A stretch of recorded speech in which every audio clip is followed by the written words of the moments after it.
So this is like a hindsight video. I'm just gonna put this at the forefront. But most of my videos are I talk a lot, and I try to give as much information as I can. So with that said, if you're looking for a quick fix, you're not gonna get that through this video, and I would recommend going somewhere else where they'll be able to help you to suit your ideal needs. So this is not going to be that video. I'll try to give as much detailed information as possible for the people who are car enthusiasts and actual mechanics. So yeah, good luck with that one. Anything that isn't done adequately in a video, hell, I'll appreciate it. The negative criticism, positive is more than welcome. So I definitely like making a conscious effort to change and how I do things. But if you see something that I should have done differently, say something. You know, why hold it back? Load the comment section up with negative or positive stuff. So hopefully this satiates your curiosity with your issue that you got going on with this vehicle. All right, dealing with a Ford Transit, 143,000 miles. Just came from another shop. I think he drove for another day. This is the one I had diagnosed with the bad transmission, but because of the price for me to put the transmission in, we was able to find something a little cheaper. So he saved quite a bit. It's been like 2 months. So currently what we got going on since he got it back, it has had an extended crank. I just started it up and hopefully I can replicate what the complaint was. It has an extended crank, and he says it feel like it wants to, when he left the brake, it wants to go. So it is, despite the transmission already having constant engagement, it just want to lunge forward more aggressively in comparison to what it is normally. So let me show you.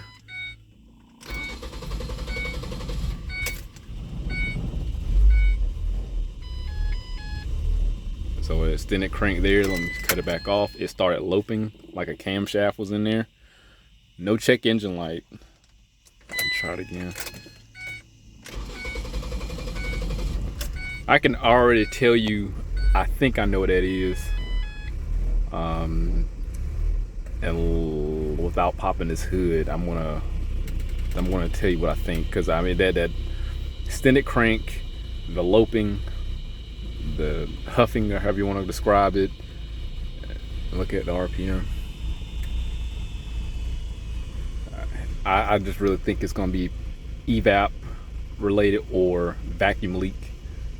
This is vacuum leak all day. Let me give it a little gas. Yeah, and they want to stay idling high and it's loping. Vacuum leak all day.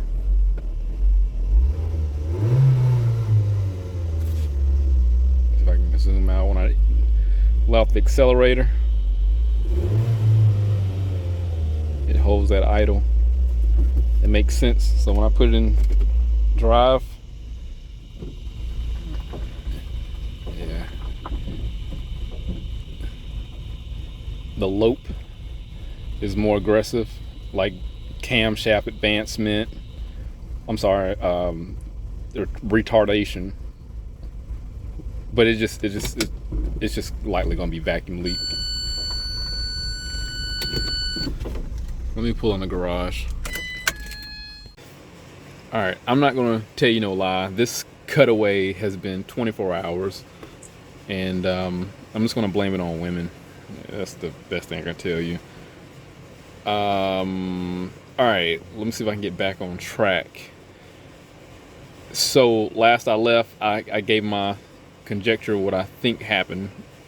Well, I hypothesized what may be going on, and right now, since I have not started this car yet, this van, and mind you, just have to what I call it should have the 2.0 in here. Let me log in here. This is just going to be the generic portion we're going to look up.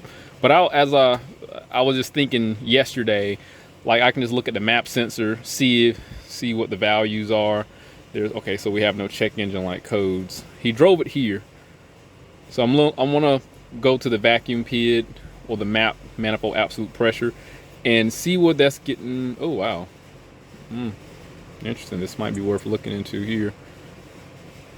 All right, so we got some context clues. We got a pending code p0400. That may be something, may not be something, but we're going to look into that. So it may be worth going to the bidirectional portion to see if we can control the EGR valve. I have not popped this hood open yet. Let's see what the live data states.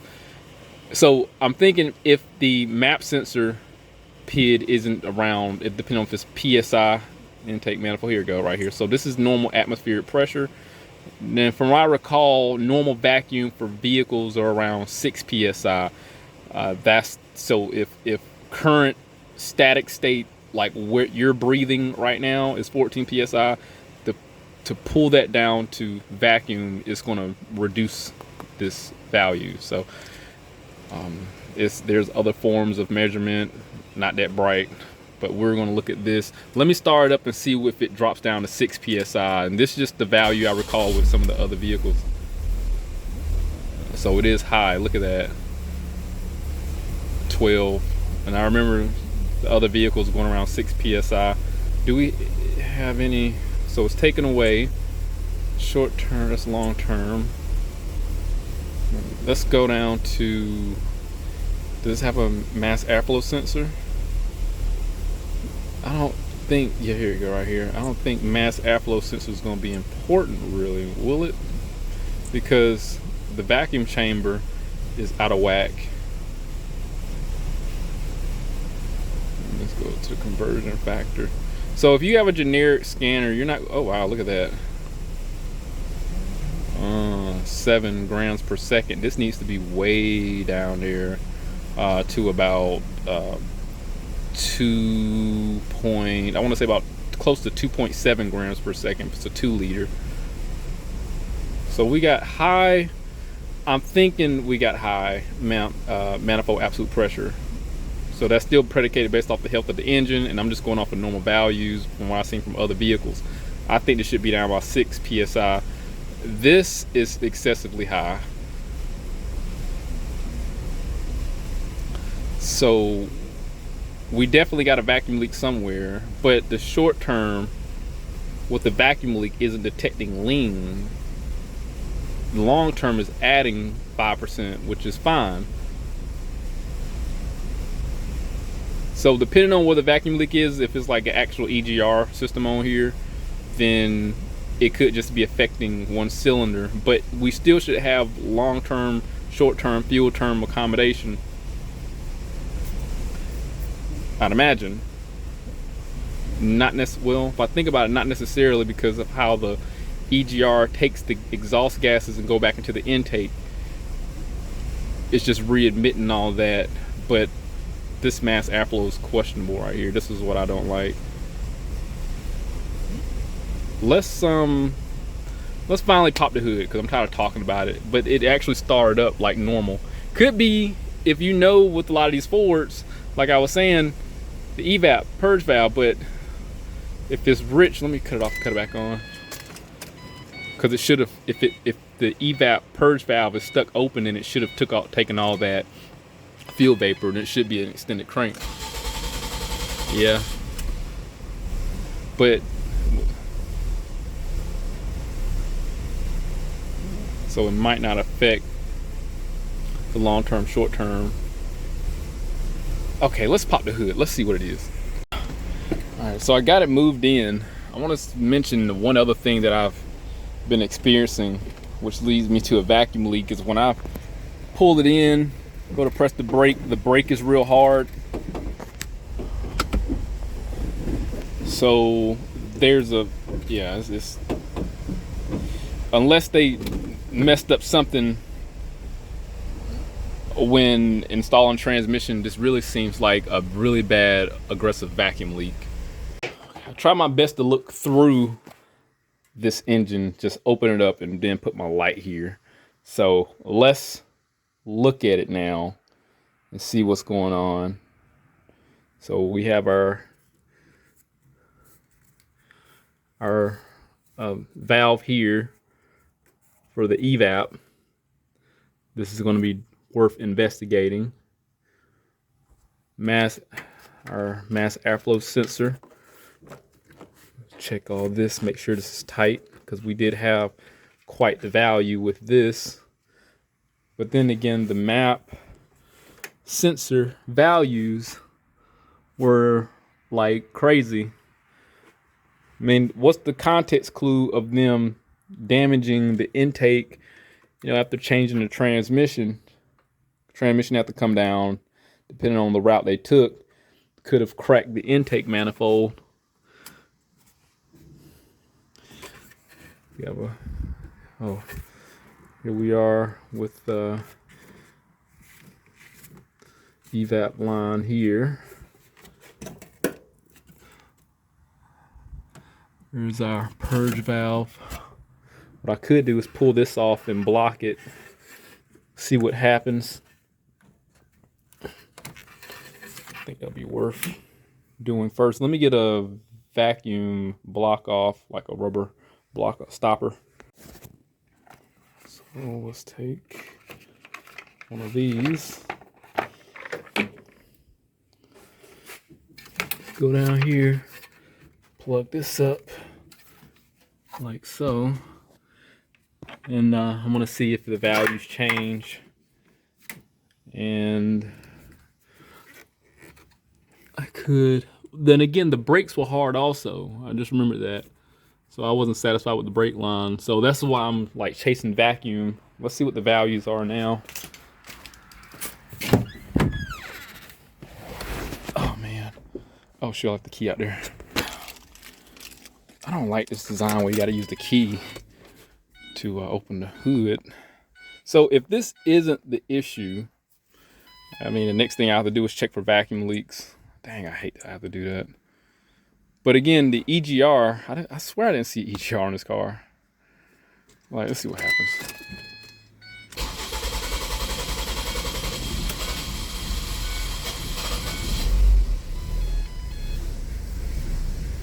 So it didn't make any change there.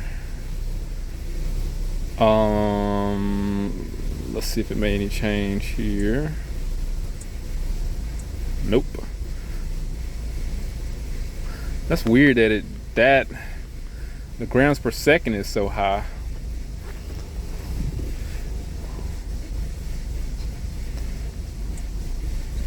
I mean, again, this is just the generic portion. It may just be an interpretation of the code. Let me go into the bidirectional portion.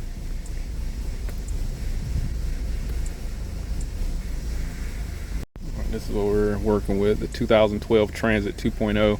So you see why I'm questioning the, like there's a potential vacuum leak, but at the same time, I'm still questioning the mass airflow sensor. I don't know. With CD, no, it doesn't have a CD. Let's see. So you see why I'm questioning those two things. I just didn't see any EGR valve on this.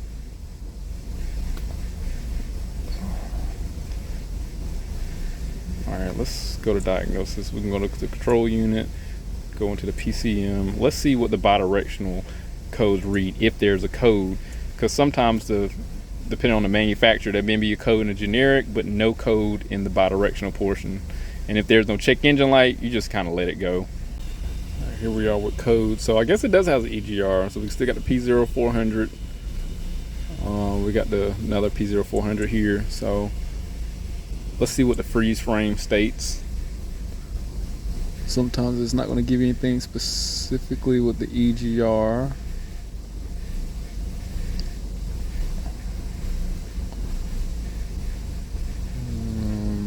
Nope, nothing related to EGR unless I overlooked it. Let's go see if we have any active tests for the EGR. We can look at the lift sensor and see if we can command it.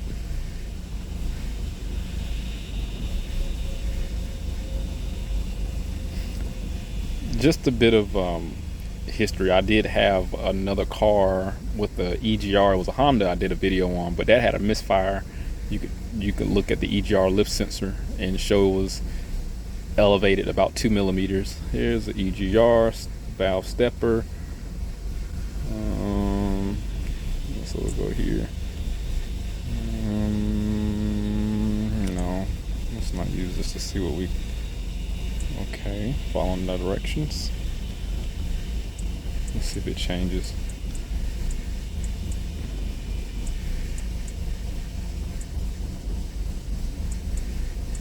So I'm moving it, the stepper position is changing. Let's go back and look at the valve itself and see what it states, because it's a possibility it just may be defective. Let's type in EGR.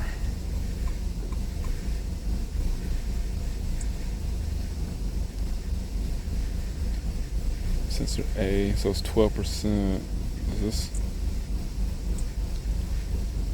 This records associated parameter value when the CKP crankshaft position sensor indicates a non-demand engine RPMs. Oh, okay. Uh-oh.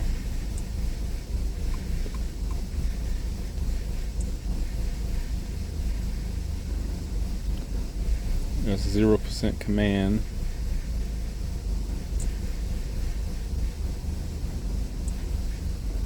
Okay, that's the motor position. It's gonna give me all that again. So the position of the motor isn't registering currently right now. So I will have to go back to the active test and then perform the same active test and see if it shows any relative position. But the command, that was what I was doing, the command percentage and then the valve stepper position. That's what I was looking at when I was doing the command state. Correct me if I'm wrong.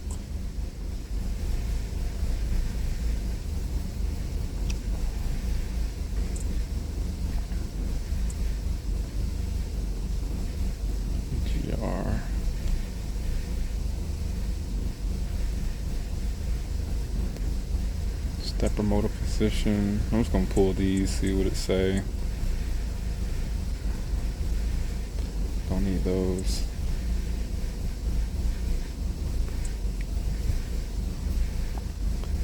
Alright. So yeah, that's what it was. That was reflective of that, but it didn't change the state. So we might just have a vacuum leak so bad. It's loping. Let's see if I can.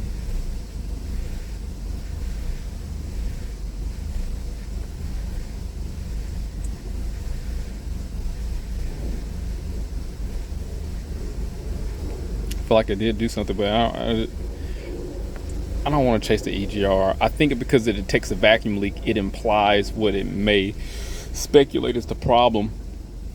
And I'm just going to blame the vacuum leak for it. Also, to add vacuum, the EGR utilized the map sensor to determine if it's open or not. So I'm not going to suspect the EGR to be defective because of the vacuum being affected overall. So despite having a code, I'm not changing the EGR valve, not touching it. The lift sensor works. I'm leaving it alone. Let's go to, let's do this. Let's spray, I like using water for determining vacuum leaks. And I want to use that as my source of determining a vacuum leak. Let's go to map. Let me see what the first thing I can get my hands on. We'll see.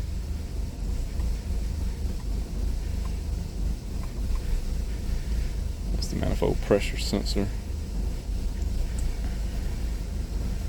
Displayed in vacuum. It's KPA.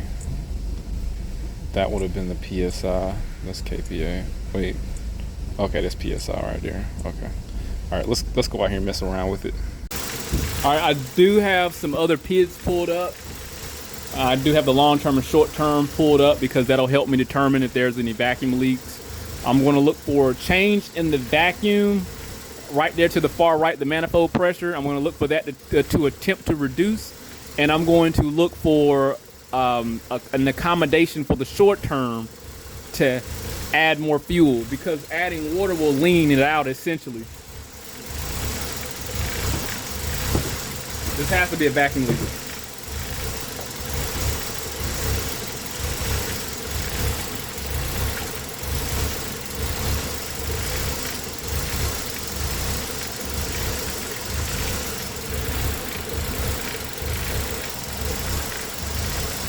I heard it changed idle.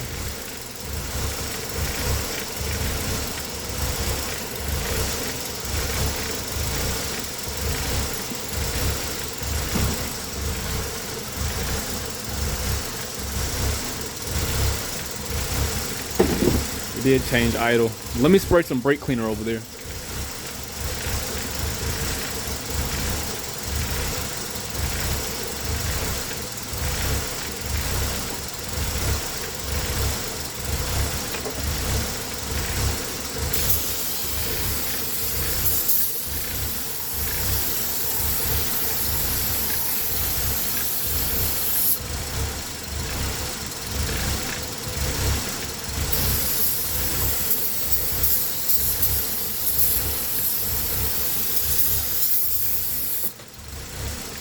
So it seems like it's over here.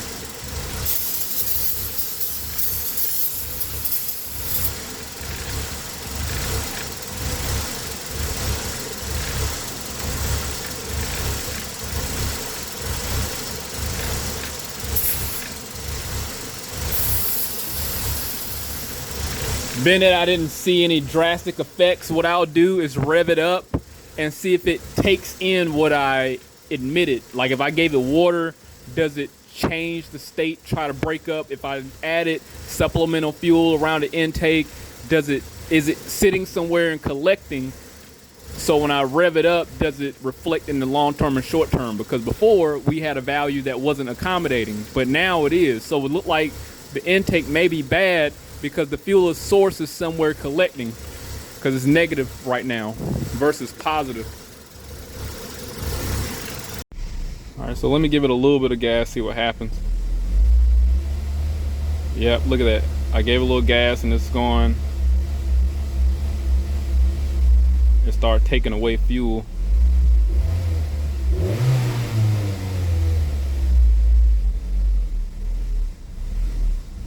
This intake got to be leaking somewhere.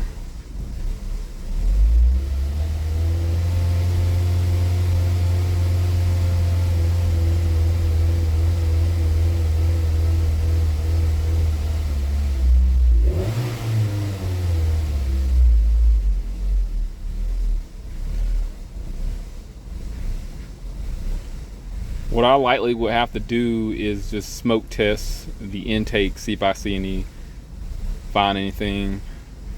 I'm trying to do that last, but I want to try the water thing again. Let me tell you another thing that I didn't do. Maybe I need to check the brake booster. Maybe that might be worth checking.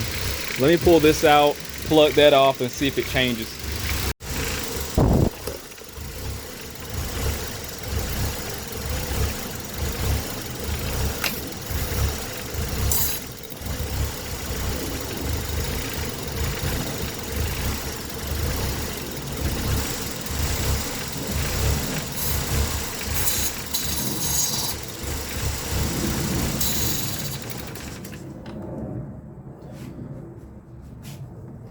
It didn't change. So I was thinking like, well, maybe the brake booster is broken or something. Maybe there's like another PCV system linked up with this. Why would I measure the vacuum? I don't want to get ahead of myself. Try this. Start it up again.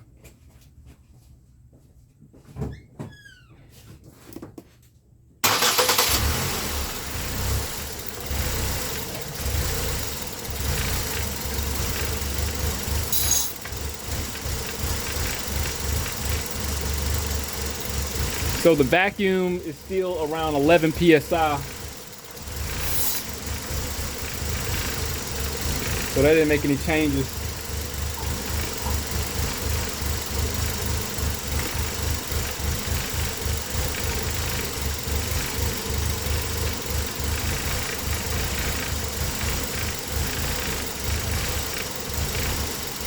Let me spray around the throttle body gasket, because maybe they pulled the throttle body out and compromised the gasket.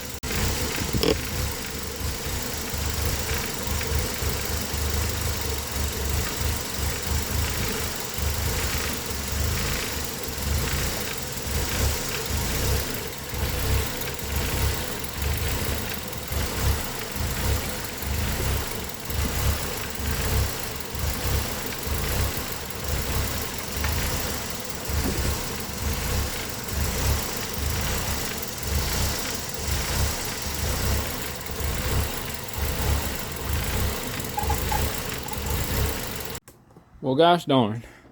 So the water test, it wasn't successful. The brake cleaner really wasn't successful.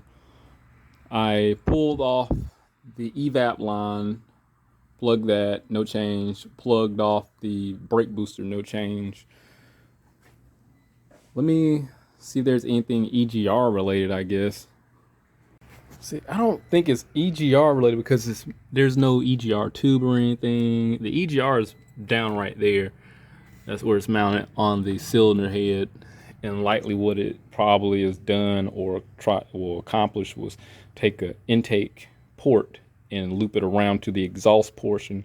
And the EGR valve is what regulates the pressure differences.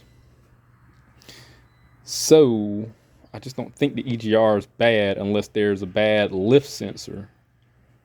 There's nothing blatant with the vacuum leak.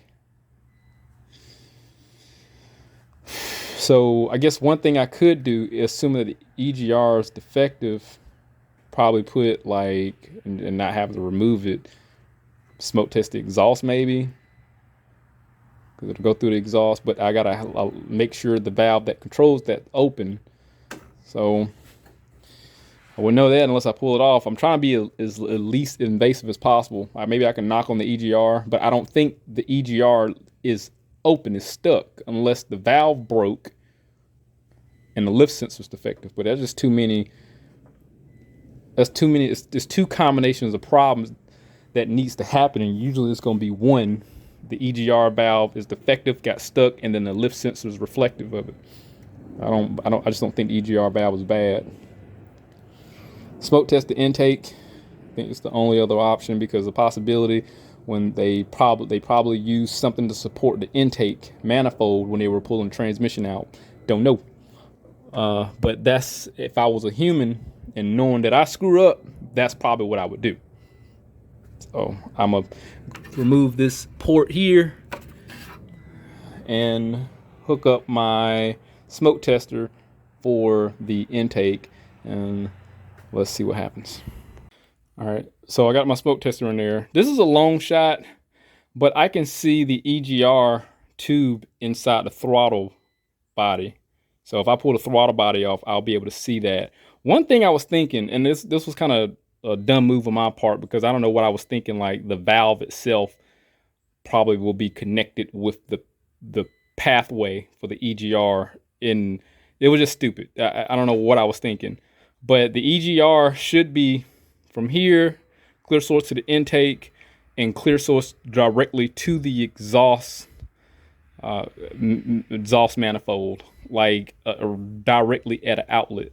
And I'm like, it'll dump after the valve. That make any sense? So I was thinking like, I just had a dunce moment. I don't know why I was thinking like the exhaust would be dumped from the. It was just stupid.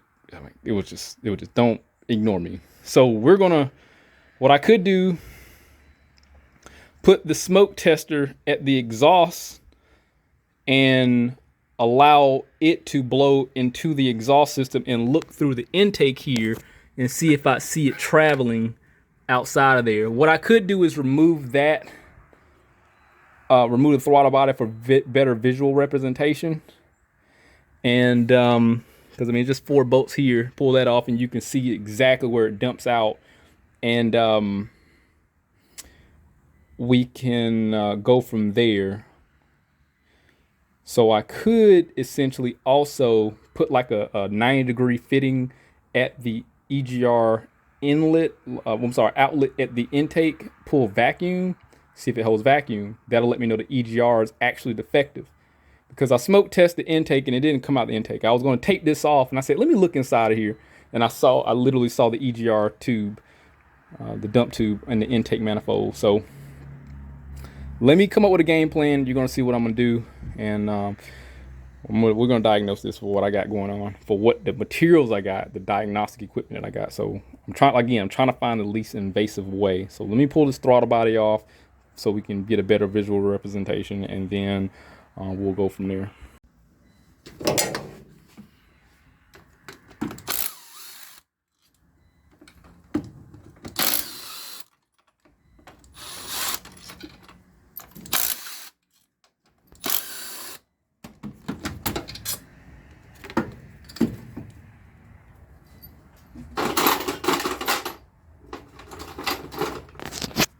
So there's the EGR.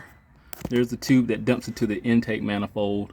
Like I said, what I could do is pull vacuum, see if the vacuum gauge holds that, or go through the exhaust and maybe, you know, apply some pressure through it. But the smoke test should be able to do that, give me what I want.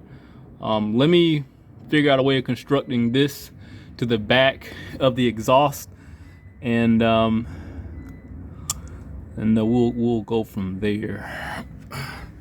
Or what I could do, put a vacuum cleaner back there, put it on suction, pull vacuum and see if it actually has vacuum coming out. Or since I got a shop vac, do the other way around, use that to push pressure through there.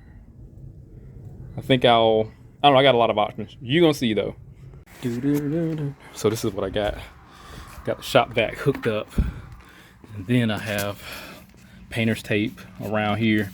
It's on suction, so when it starts sucking through here, I should be able to have suction at the intake outlet if the EGR is bad. Mind you, the EGR is that control valve.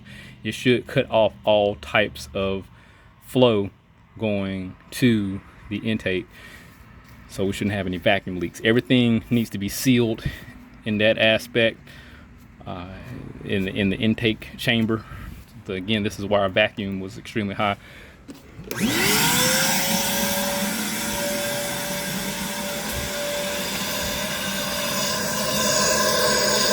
at that.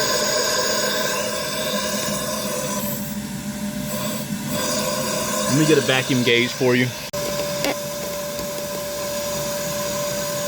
Here I got my vacuum gauge. I've got a 90-degree elbow.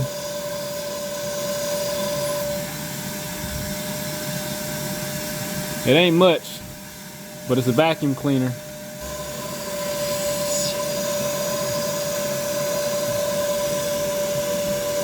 So we can see where the gauge is. Oh gosh. I know you already saw it, but there we go. Pulling a couple inches of vacuum.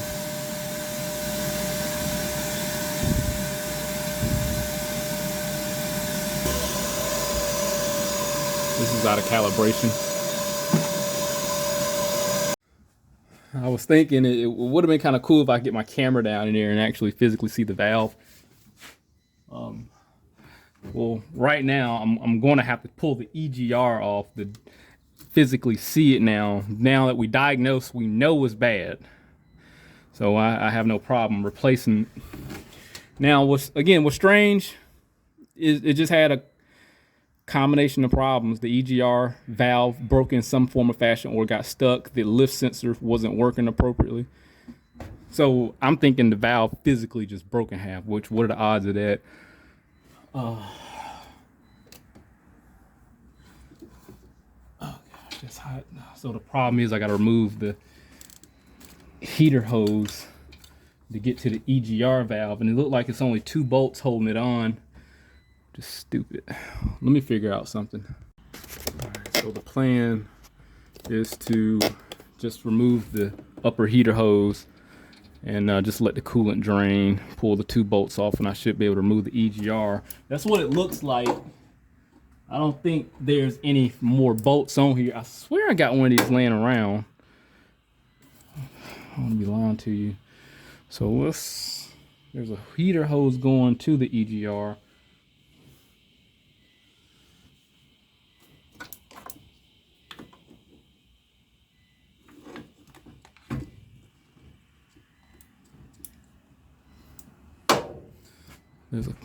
There's a coolant hose going to the EGR, and then there's the larger heater hose here. So put a pail under it, drain the coolant from here, pull this hose clamp off, get that off, and then I'll have access to those seemingly these are 10mm bolts, and then we can pull it off.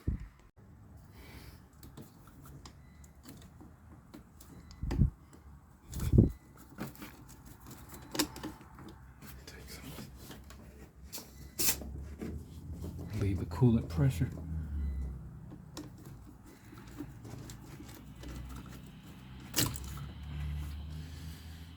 drain a little bit, then I can capture what I can after I gauge the flow of it. All right, I think we're good.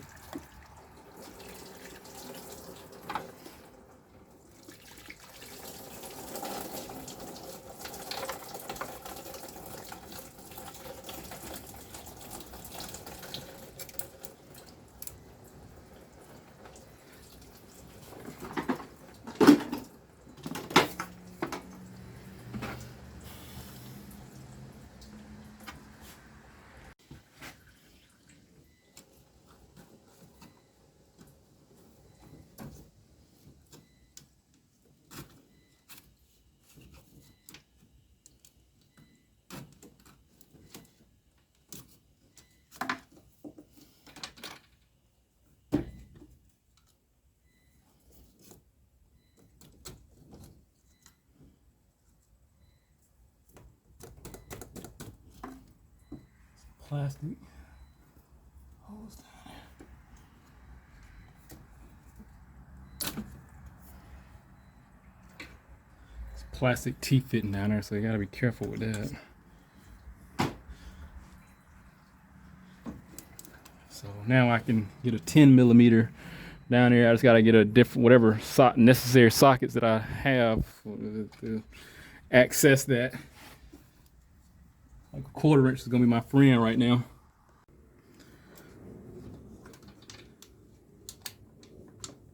I got a 10mm stubby 1/4 inch. Get this hard one off first.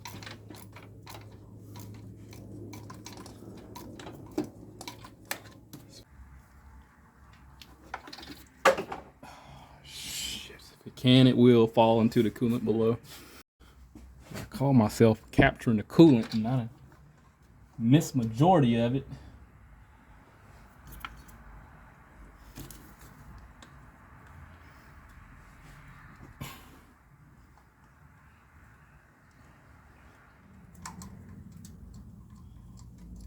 I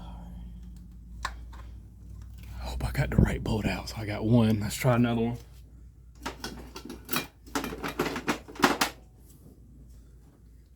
If it gets loose, then I know I got the right one.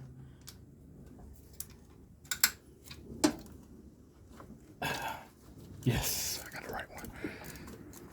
Let me use the driver to get that off. I just didn't have access with that other side. It was just tight.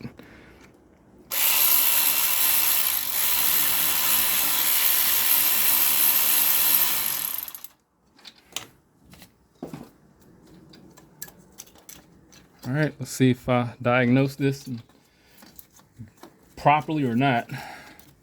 What do you see? Oh yeah, I did diagnose it properly.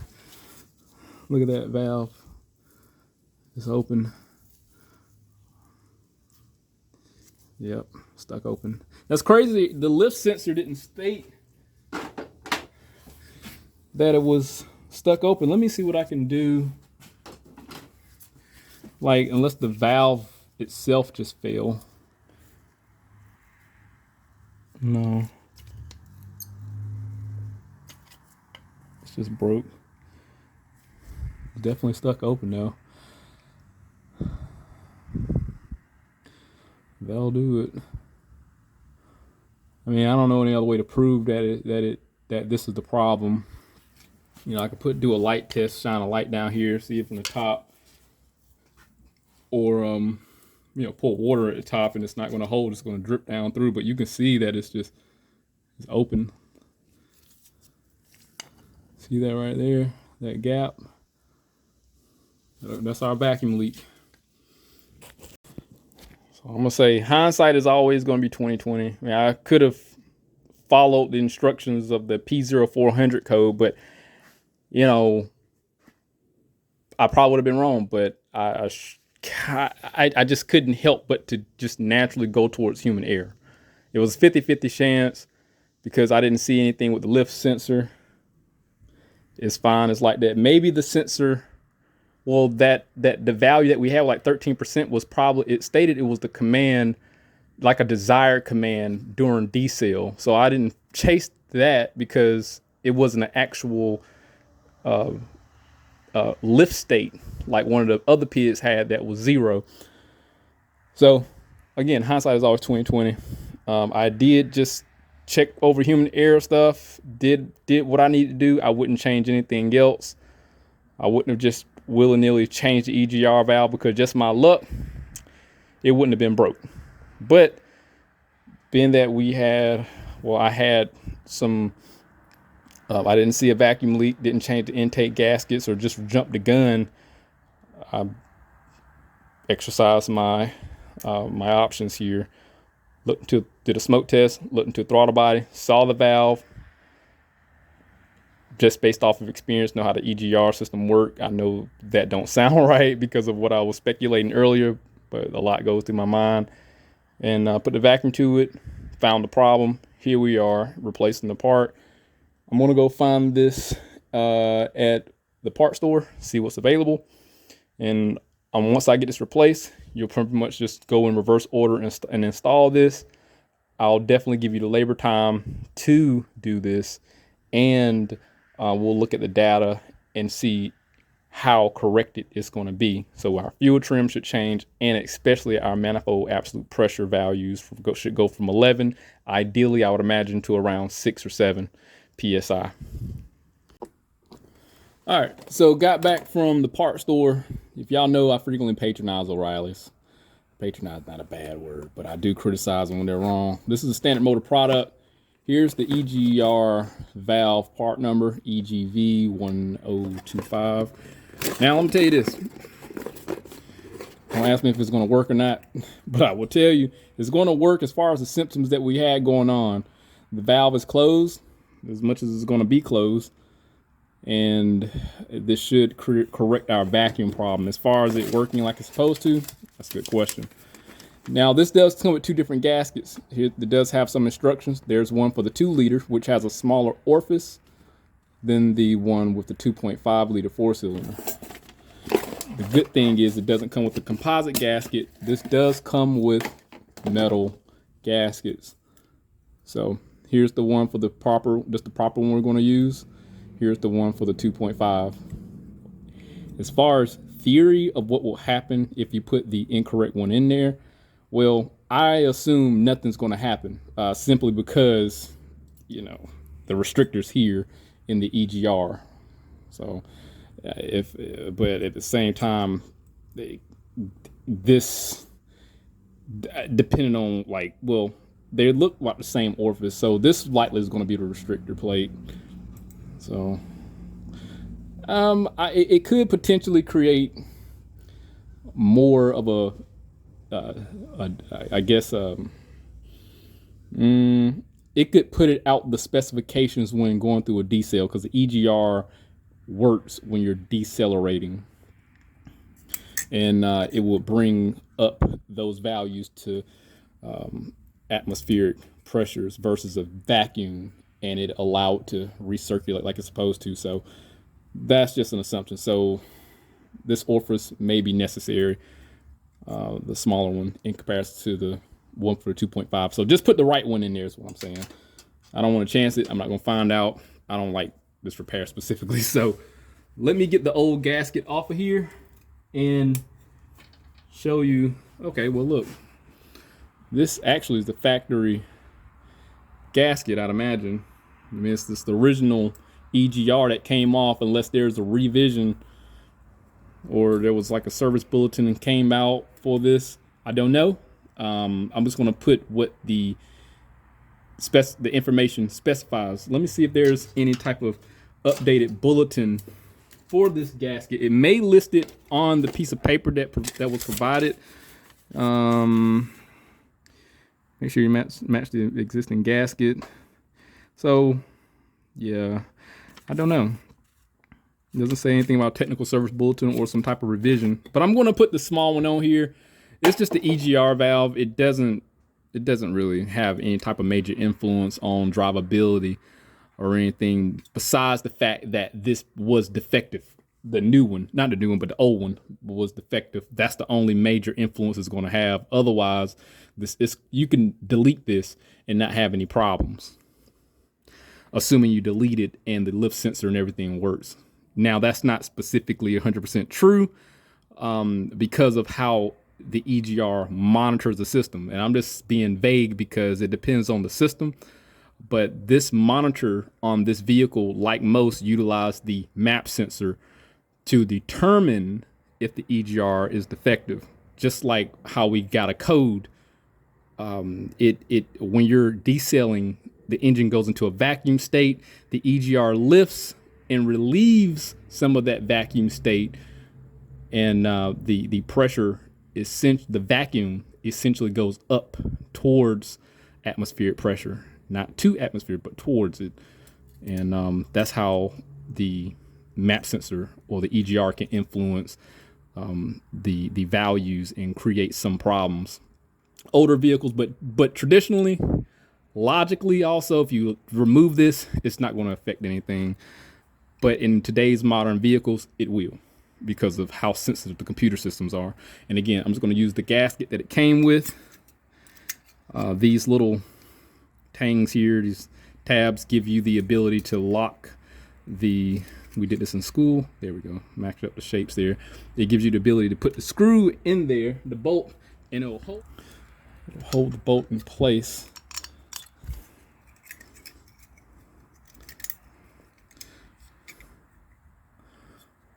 You turn it, and then it'll eventually collapse and lock itself in place, so the gasket can support itself. So what I'm gonna do, I'm gonna get everything put back in reverse order, and we're gonna look at the values, see if it's a confirmed fix or not, which it should be. The EGR is on there, went on with no problems, for the exception of the nipple, the retainer for the connector. It just doesn't sit perfect. So I mean, I just had to lift up on it and it's locked in place, so everything's fine with that. Now let's get logged back in to the computer and we'll look at the PID data. Hopefully it saved that information. Nope. So we need to go to the map sensor. Let me see, manifold. Okay, so I think it did save it. Okay, so we got short-term, long-term. I think it's worth pulling up the mass airflow also. Let's pull up the mass airflow. See if that goes back into specification. Because remember, the mass airflow is about 7 grams per second. We need to get that down to about less than 3. So let's start it up. Now, I didn't clear the codes or anything, so that p0400 is still likely going to be present. Starts right on up. Let's shut it down and start it back up. See if it has the extended crank. Oh, starts up perfect. Let me do it one more time. 3 in a row, starts up great. All right, let's look up the manifold. Okay, see, the manifold absolute pressure sensor. Remember I was saying it needs to be around 6 from what I've seen with normal vehicles. This is around 6, so it's great. Mass airflow is still high, but I don't, maybe, we'll see if that has any type of influence. Look at the short terms accommodating now because of that leak that it had. The mass airflow is dropping, so it's going around 3, so that's getting corrected. Short-term fuel trims are becoming corrected, taken away. Okay, so yep, look, our mass airflow sensor is going to be fixed. Map sensor's fixed. Short-term is accommodating like it's supposed to. The extended crank is fixed. So everything that we were experiencing is fixed just from replacing the EGR valve. I could leave this alone, drive it, and everything should clear up on its own, check engine light, but I'm gonna go back and clear that check engine light on my own, and we should be fine. Let's start it up again. Starts right on up. Awesome. Awesome. All right, let's go back. Let me go and clear out that check engine light.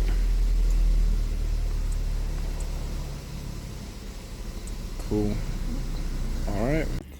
So we're in good shape. Everything that we were experiencing initially, symptom-wise, is correct. I need to fill that coolant back up too, because I almost forgot. All that's fixed, and I don't regret any method of diagnosing I did, because it was still less than an hour, and the resolution was with, I would say, conflict to resolution took about an hour and a half total. Meaning that's me figuring out what the hell's going on, then starting to resolve this issue. So I did have to take the throttle body out. So I get, again, labor time is an hour. Throttle body had to come out. It was an 8mm and a 10mm. Flathead, that's it. I mean, you might have to remove some hose clamps, put some pliers, that's it. So it's very cut and dry. It's just getting to what is the causation of the issues that you're experiencing.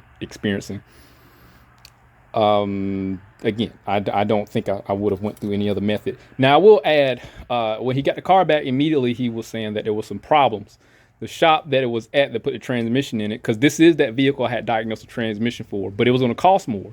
So I helped him look for a more cost-effective route, and he saved a couple thousand taking this route.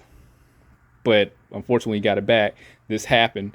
They recommended a tune-up, which was incorrect, because when I had it, I did the valve cover gaskets and spark plugs. I think I did a video on this also. So those are fine. And, you know, the tune-up just wouldn't have worked out for it. And I guess them not investigating. And I don't blame anyone for trying it, because it's like when you get these complex problems, especially with the knowledge that I have, why question? Well, I'm just be honest. It would be kind of dumb just to put spark plugs in. I'm trying to reason here, but why, put plugs in there? I mean, average person would probably do that, which is cool.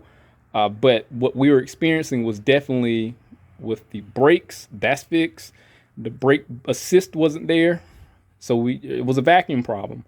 Idling was poor. It was loping. It idles great now. Looked at the data. The data showed that the mass, based on the manifold absolute pressure sensor, the values were high. I know from experience where it's supposed to be with most conventional vehicles, well, with vehicles just in general, it wasn't there. It was elevated.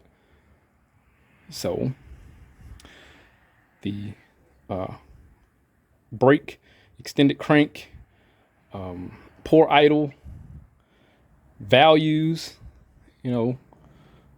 it was all vacuum related. The difference is with this vacuum problem, revving up didn't change anything. And here's the big kicker. The values for the EGR, despite having the code, didn't show that there was a lift that was there. Now, I had a Honda Accord show that there was a 2mm lift before. That's what helped me diagnose the EGR valve. This one didn't show that. So easily to overlook it and not think nothing about it, is put it on the back burner. But luckily, did a smoke test, I used water to determine there was vacuum leaks, tested for that, nothing. Got to the point where you know what, let's go ahead and just look into the EGR. Luckily the EGR tube was available, was accessible. Took a vacuum cleaner, put in some suction, found our problem. Pulled it, saw our problem. So, and it'd be like that. I mean, you just got to go through a process of elimination and just stick to the point. Just like conversations, when you have a conversation with somebody, stick to the objective facts, what you got going on, go through a process of elimination to weed out the emotional aspect of it. Same thing with the vehicle. I could have went with feeling like the emotion of it. Like, okay, I need to change spark plugs. I need to just put an air filter in here, put some seafoam in the intake. Don't do that. But from a feeling standpoint of not knowing any type of direction, that's what would have happened, which wouldn't have been a conducive route. Stick to the point, What are your symptoms? What causes those symptoms? Conflict resolution. Here we are with our resolution. So yeah, don't get chin gentle. Chin gentle. Do not. But other than that, we're good. I don't have anything else I can add to this. It was pretty much cut and dry. You saw it. It's fixed. If anything happened, I'll definitely update. But hit that link, subscribe to the channel, stay informed, had a reassurance of my work. See you on the next one.